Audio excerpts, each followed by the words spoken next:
सबसे पहले हम खित्ते के दूसरे ममालिक से मवाजना करके आपको दिखाते हैं। हम आपको एक एक महीने के दादोशुमार दिखाते हैं जो साबित करते हैं कि किस तरह पाकिस्तान के अवाम का नुकसान होता रहा।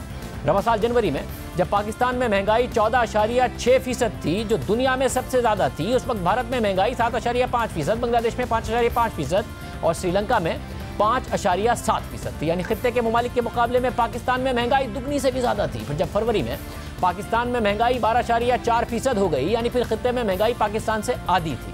फिर मार्च में पाकिस्तान में महंगाई 10.2% हो गई और मार्च में भी पाकिस्तान में महंगाई खित्ते के दीगर ममालिक के मुकाबले में दुगनी रही।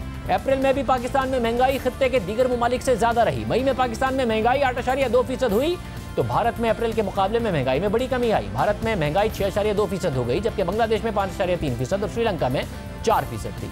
पाकिस्तान फिर खित्ते में महंगाई में सबसे आगे रहा। जून में भी खित्ते के दीगर ममालिक के मुकाबले में पाकिस्तान में मजीद महंगाई हुई।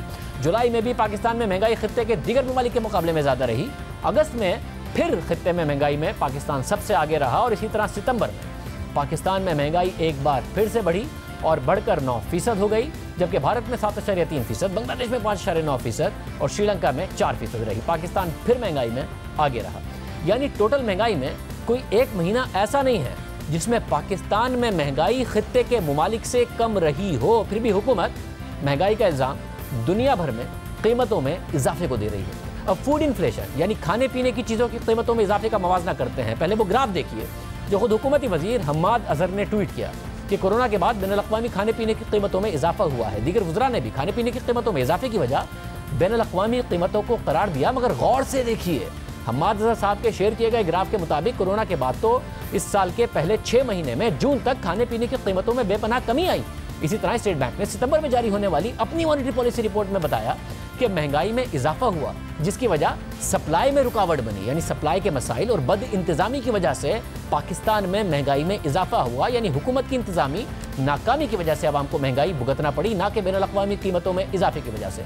जनवरी में पाकिस्तान में फूड इन्फ्लेशन 24% थी, जबकि भारत में 13.6%, बांग्लादेश में 5.1% और श्रीलंका में 13.7% थी। और जनवरी से सितंबर तक हर महीने की महंगाई का हाल आपके सामने स्क्रीन पर मौजूद है। जनवरी से सितंबर तक कोई एक महीना ऐसा नहीं है कि जब पाकिस्तान की महंगाई या सिर्फ खाने पीने की अशिया की महंगाई खित्ते की औसत महंगाई या पूरी दुनिया की औसत महंगाई से कम रही हो। पाकिस्तान हर लिहाज से महंगाई के मैदान में आगे रहा, खासतौर पर खाने पीने की अशिया की कीमतों में, जिसका बराह रास्त असर गरीब घरानों पर ज़्यादा पड़ता है। और इस खाने पीने की चीज़ों की में भी जो इजाफा हुआ, उसमें भी जो देहाती इलाके हैं उसमें ज़्यादा इजाफा हुआ बनिस्बत जो शहरी इलाके हैं, और ये खुद हुकूमती अदाद-ओ-शुमार बताते रहे।